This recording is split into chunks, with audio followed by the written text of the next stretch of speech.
نبی پاک علیہ السلام نے فرمایا ہر عالم کے پاس نہ بیٹھنا، اس عالم کے پاس بیٹھنا جو تمہیں 5 چیزوں سے نکال کے 5 چیزوں میں داخل کرے۔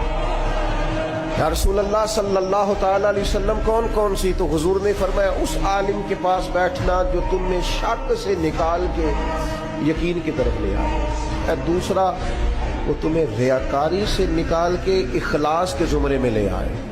اور تیسرا نبی پاک صلی اللہ تعالی علیہ وسلم نے فرمایا وہ تمہارے دلوں سے دنیا کی خواہش نکال کے اور تمہارے دل میں تمہارے رب جو تمہیں آخرت میں چیزیں دینے والا ہے اس کی محبت تمہارے دلوں میں پیدا کر دے۔ اور چوتھے نمبر پہ نبی پاک علیہ السلام نے فرمایا اس شخص کے اس عالم کے پاس بیٹھو جو تمہیں تکبر سے نکال کے عاجزی کی طرف لے جائے۔ اور پانچواں اللہ کے محبوب علیہ السلام نے فرمایا اس عالم کے پاس بیٹھو جو تمہیں دشمنی